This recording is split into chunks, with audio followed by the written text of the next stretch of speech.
할렐루야, 주님의 이름으로 문안드립니다. 다 같이 사도신경으로 신앙 고백하심으로써 수요일 새벽 예배를 시작하겠습니다. 나는 전능하신 아버지 하나님, 천지의 창조주를 믿습니다. 나는 그의 유일하신 아들, 우리 주 예수 그리스도를 믿습니다. 그는 성령으로 잉태되어 동정녀 마리아에게서 나시고 본디오 빌라도에게 고난을 받아 십자가에 못 박혀 죽으시고 장사된 지 사흘 만에 죽은 자 가운데서 다시 살아나셨으며 하늘에 오르시어 전능하신 아버지 하나님 우편에 앉아 계시다가 거기로부터 살아있는 자와 죽은 자를 심판하러 오십니다. 나는 성령을 믿으며 거룩한 공교회와 성도의 교제와 죄를 용서받는 것과 몸의 부활과 영생을 믿습니다. 아멘. 살아계신 하나님 감사합니다. 이 아침에 우리들을 깨워주시고 하나님께 예배드리며 이 경건의 시간을 갖도록 인도하시다 하니 감사합니다. 우리의 마음과 생각과 몸을 들여 이 시간 예배드리오니 경배하오니 우리들의 예배를 기뻐 받아주시고 우리들에게 하나님 말씀하여 주셔서 은혜의 말씀이 우리들 심령 가운데 채워지는 이 예배되도록 함께하여 주시옵소서. 육신의 질병으로 인해 간절히 기도하고 있는 성도들의 그 아픔과 그 상황을 주님 받아주시고 그 질병으로부터 해방되어 건강한 몸으로 하나님의 영광을 위해 살아갈 수 있도록 도와주시옵소서. 가정 속의 여러 가지 문제들로 인해 또 세상의 여러 가지 문제들로 인해 힘겨워하고 있는 성도들도 있습니다. 그 모든 상황들 주님 해결하여 주시고 우리 성도들이 그 묶인 바에서 해방되어 하나님을 기뻐하시는 삶을 계속해서 살아갈 수 있도록 도와주시옵소서. 오늘도 살아계신 하나님의 말씀 함께 읽고 나누려고 합니다. 우리들의 말씀의 묵상 가운데 하나님의 기쁘신 뜻이 경험되게 하시고 오늘도 그 말씀을 살아내므로 우리들의 삶에 많은 열매들 맺힐 수 있도록 도와주시옵소서. 감사를 드리며 예수님의 이름으로 기도합니다. 아멘. 하나님께서 오늘 우리들에게 주는 말씀은 고린도전서 10장 23절에서 33절까지의 말씀입니다. 고린도전서 10장 23절부터 33절까지의 말씀 제가 봉독해 드리겠습니다. 모든 것이 가하나 모든 것이 유익한 것은 아니요 모든 것이 가하나 모든 것이 덕을 세우는 것은 아니니 누구든지 자기의 유익을 구하지 말고 남의 유익을 구하라. 무릇 시장에서 파는 것은 양심을 위하여 묻지 말고 먹으라. 얘는 땅과 거기 충만한 것이 주의 것임이라. 불신자 중 누가 너희를 청할 때에 너희가 가고자 하거든 너희 앞에 차려놓은 것은 무엇이든지 양심을 위하여 묻지 말고 먹으라. 누가 너희에게 이것이 재물이라 말하거늘 알게 한 자와 그 양심을 위하여 먹지 말라. 내가 말한 양심은 너희의 것이 아니요 남의 것이니 어찌하여 내 자유가 남의 양심으로 말미암아 판단을 받으리요. 만일 내가 감사함으로 참여하면 어찌하여 내가 감사하는 것에 대하여 비방을 받으리요. 그런즉 너희가 먹든지 마시든지 무엇을 하든지 다 하나님의 영광을 위하여 하라. 유대인에게나 헬라인에게나 하나님의 교회에나 거치는 자가 되지 말고 나와 함께 모든 일에 모든 사람을 기쁘게 하여 자신의 유익을 구하지 아니하고 많은 사람의 유익을 구하여 그들로 구원을 받게 하라. 아멘. 오늘 본문 23절에 보면 모든 것이 가하나라고 했습니다. 여기서 모든 것이라는 말은 하나님께서 명령하시지도 금지하시지도 않은 행동들과 관련된 모든 것들을 가리키는 것입니다. 그리고 가하다라는 이 말은 합법적이라는 뜻으로 하나님께서 금지하지 않은 것은 무엇이든지 자유롭게 할 수 있다라는 의미입니다. 그러므로 이 말씀은 성도에게 주어진 자유는 모든 것을 해도 좋은 자유가 아니라 하나님께서 주신 계명 안에서의 자유를 뜻한다는 것입니다. 모든 것이 가하나 모든 것이 유익한 것은 아니고 성도는 자유자이지만 죄를 지어서는 안 되고 또 자기와 다른 사람에게 불의를 행해서는 안 된다는 것입니다. 이처럼 성도의 자유는 반드시 공동체의 유익을 위해 사용되어야 하는 것입니다. 그리고 이어서 23절에 모든 것은 가하나 모든 것이 덕을 세우는 것이 아니니 라고 했습니다. 자유가 공동체의 덕을 깨는 것이라면 당연히 절제해야 합니다. 본문에서 세우다라는 말은 건축가가 집을 짓는 것을 일컫는 말입니다. 즉, 덕을 세우는 것이 집을 짓는 것과 같다라는 것입니다.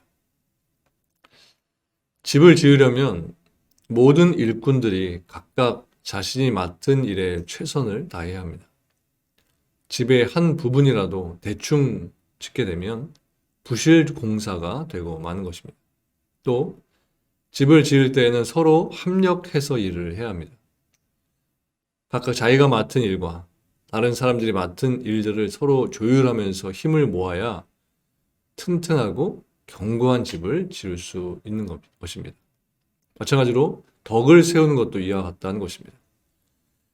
그리고 이렇게 덕을 세우게 되면 33절 말씀처럼 그 열매로 많은 사람들이 구원받게 된다고 했습니다. 여러분, 우리 성도들은 하나님의 덕을 세우기 위해서 이 땅에 택함을 받은 사람들입니다. 먼저는 교회에서 그리고 또 세상 사람들에게 덕을 세움으로써 그들을 구원받게 해야 할 사명이 우리들에게 주어져 있다는 것입니다. 또 이어서 24절에 보면 누구든지 자기의 유익을 구하지 말고 남의 유익을 구하라고 했습니다. 여러분들은 다른 사람의 유익을 위해 희생해 보신 적이 있으신가요? 그때 어떠셨나요? 그렇게 하시는 것이 쉬우셨나요? 여러분, 의사가 환자의 병을 치료하기 위해서 가장 먼저 하는 것은 병을 진단하는 것입니다. 아무리 급한 응급 환자라도 또 아무리 좋은 약품과 좋은 장비가 있더라도 병을 진단하지 못하면 제대로 치료할 수가 없는 것입니다. 먼저 환자가 어디가 아픈지 또 환자에게 뭐가 필요한지를 아는 것이 중요하다는 겁니다. 아무리 응급 환자라도 바로 수술대에 눕혀놓고 수술을 시작하는 의사는 없습니다. 또 아무리 좋은 기술과 좋은 약품과 장비가 있더라도 병의 종류를 모르면 다 허사인 것입니다. 어디가 아픈지 또 무엇이 필요한지를 아는 것이 중요합니다. 이렇듯 환자를 위해서 병의 원인을 찾으려는 의사의 노력이 우리 성도들에게도 필요한 것입니다. 여러분, 우리가 남을 도우려고 할 때는 반드시 상대방의 필요가 무엇인지를 알아야 됩니다. 이것이 남을 위하는, 상대방을 위하는 첫걸음인 것입니다. 부부간에도 상대방의 필요를 아는 것이 중요합니다. 가령 직장에서 실직한 남편에게 아내가 어떤 말을 해야 할까요? 괜찮아요. 나에겐 당신밖에 없어요. 다 잘 될 거예요. 난 당신을 믿어요. 라는 이러한 말이 위로가 되겠습니까? 아니면 그러게 내가 뭘 했습니까? 그때 내 말 들었어야죠. 그래, 이제 어떻게 할 거예요? 이렇게 말하는 것이 위로가 되겠습니까? 여러분, 아무리 좋은 마음으로 남의 유익을 구한다고 한들 정작 상대방의 필요를 모른다면 소용이 없는 것입니다. 목말라 하는 사람에게 당장 필요한 물을 줘야 하는 것이지, 내가 볼 때 저 사람이 배가 고프겠구나 생각하면서 삶은 계란을 준다면 그것은 그 사람에게 도움이 전혀 되지 않는 것입니다. 우리가 이웃을 도울 때에도 마찬가지입니다. 이웃을 도우려고 할 때에도 반드시 상대방의 필요가 무엇인지를 먼저 알아야 하는 것입니다. 이것이 이웃을 위하는 첫걸음입니다. 아무리 좋은 마음으로 남의 유익을 구한다고 한들 정작 상대의 필요를 모른다면 내가 도와주는 그 도움은 상대방에게 전혀 도움이 되지 못하는 것입니다. 이어지는 25절부터 29절까지는 실질적인 행동 지침에 대한 말씀입니다. 당시 고린도 시장에서 파는 고기 중에는 우상에게 바쳐졌던 제물이 대부분이었습니다. 그렇기 때문에 불신자들의 고기 요리는 대개 우상 제물로 바쳐졌던 것들로 만들어진 것이었습니다. 이러한 상황에서 고린도 성도들은 고기를 먹어도 된다, 안 된다, 이렇게 각자의 생각이 옳다고 주장하면서 서로 분쟁을 했던 것입니다. 그래서 이 문제에 대해서 바울이 해결책을 제시했는데요. 그 해결책은 바로 양심을 위하여 행하라는 것이었습니다. 본문 25절부터 29절까지의 말씀을 보면 바울은 양심이란 이 단어를 무려 5번이나 사용하고 있는 것을 보게 됩니다. 그만큼 바울은 양심을 강조하고 있는 것입니다. 더욱이 이 중에 3번은 실제적인 행동 지침으로 권면을 하고 있습니다. 양심을 위해서 해라. 양심을 위해서 무엇을 해라. 이런 명령의 방법으로 성도들에게 양심을 따라서 행동하라라고 말하고 있는 것입니다. 즉 고린도 교회의 문제의 해결책은 모든 성도가 양심을 따르면서 행동할 때 해결될 수 있다는 것이었습니다. 그렇다면 양심이란 무엇일까요? 베드로전서 3장 21절에 보면 양심은 하나님을 향한 선한 마음이라고 규정하고 있습니다. 그리고 로마서 2장 15절에서는 양심이 선악을 분별하는 증거다라고 말씀합니다. 그래서 이러한 말씀들을 통해 볼 때 양심은 이 세상에서 하나님을 향한 선한 마음을 갖고 하나님의 말씀을 따라서 살도록 하는 것임을 알 수 있습니다. 이웃을 사랑하라고 명령하신 하나님의 말씀을 지키기 위해서는 양심에 따라야 합니다. 무엇을 먹는가, 먹지 않는가가 중요한 것이 아닙니다. 절대적인 기준이 없을 경우에는 나의 양심과 다른 사람의 양심 모두가 문제가 없도록 행동해야 한다는 것입니다. 그런데 우리가 양심에 둔감해져서 양심을 무시하고 행동하면서 우리의 삶과 교회가 아픔을 겪게 되는 것입니다. 왜냐하면 자신의 양심을 따르지 않는 행동은 죄와 좌절을 맛보게 할 것이고 남의 양심을 고려하지 않는 행동은 다른 사람들을 힘들게 만들기 때문인 것입니다.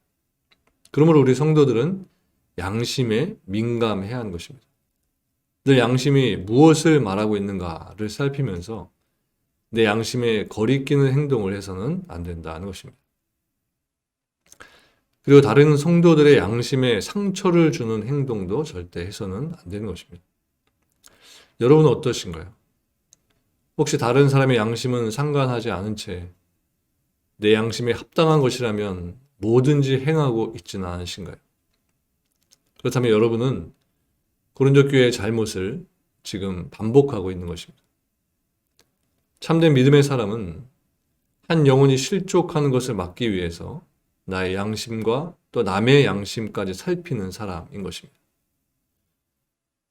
그리고 그것을 위한 방편으로 31절에 보면 그런즉 너희가 먹든지 마시든지 무엇을 하든지 다 하나님의 영광을 위하여 하라라고 있습니다. 이것은 성도의 자유에 대한 최종적인 권면입니다. 여러분 고린도 교회의 우상 제물 문제를 비롯한 각종 문제가 발생했던 원인은 모든 일을 하는 데 있어서 하나님의 영광을 위해서라고 생각하지 않고 자기의 자랑과 만족만을 위했기 때문이었습니다. 이처럼 모든 문제의 근원은 하나님의 영광 대신에 자기 만족과 기쁨을 구하는 데서 시작된다는 것입니다. 오늘날 교회에서 발생하는 문제들도 하나님의 영광보다 사람의 영광과 기쁨을 추구했기 때문이라고 말할 수 있습니다. 인간 최초의 범죄도 사실은 하나님의 영광보다는 자기의 이기적인 만족과 기쁨을 위해 스스로 하나님과 같이 되려고 한 데서 비롯된 것이었습니다. 그러면 여러분 무엇을 하든지 하나님을 위하여 하시기 바랍니다. 무엇을 하든지 하나님의 영광을 위해서 한다면 우리에게 주어진 자유를 다른 사람들을 위해 얼마든지 사용할 수 있고 심지어 우리는 하나님을 위한 고난도 기꺼이 감당할 수 있게 되는 것입니다. 여러분 모두 하나님의 영광을 여러분의 삶의 가치와 행동의 최종 목적으로 삼으시기 바랍니다. 이것이 우리를 겸손하게 하는 것이고 우리의 삶을 통해 하나님만을 높여드리는 삶을 살게 하는 것입니다. 오늘도 하나님의 영광을 위한 삶을 사시는 여러분들 되셔서 여러분의 오늘 하루의 삶을 통해 나의 영광이 아닌, 나의 기쁨이 아닌, 나의 만족이 아닌 오직 하나님의 영광만, 하나님의 기쁨만을 드러내시는 저 여러분들 모두가 되시기를 주님의 이름으로 간절히 축원합니다. 기도하겠습니다. 하나님 감사합니다. 우리들을 하나님의 자녀 삼아주시고 우리들의 삶을 통해 하나님께 영광 돌리는 삶을 살 수 있도록 인도하시니 감사드립니다. 오늘 하루도 오직 하나님의 영광을 위해서 살길 원합니다. 우리들의 일터에서의 삶이, 가정에서의 삶이, 또 누군가의 만남 속에서의 그 시간들이 모두 하나님의 영광을 드러내는 삶으로 이어질 수 있도록 도와주시옵소서. 그러한 삶을 살기 위해서 성령 하나님 우리의 마음을 주장하여 주시고 우리의 환경을 주장하여 주시고 우리의 믿음을 붙들어 주셔서 우리의 말로 우리들의 행동으로 우리의 삶으로 하나님의 거룩하심과 하나님의 전능하심이 드러나게 하시고 오직 하나님의 영광만을 세상 가운데 나타내며 살 수 있도록 우리를 하나님의 백성들로 그런 거룩한 사람들로 삼아 주시옵소서. 감사를 드리며 예수님의 이름으로 기도합니다. 아멘. 하늘에 계신 우리 아버지, 아버지의 이름을 거룩하게 하시며 아버지의 나라가 오게 하시며 아버지의 뜻이 하늘에서와 같이 땅에서도 이루어지게 하소서. 오늘 우리에게 일용할 양식을 주시고 우리가 우리에게 잘못한 사람을 용서하여 준 것 같이 우리 죄를 용서하여 주시고 우리를 시험에 빠지지 않게 하시고 악에서 구하소서. 나라와 권능과 영광이 영원히 아버지의 것입니다. 아멘.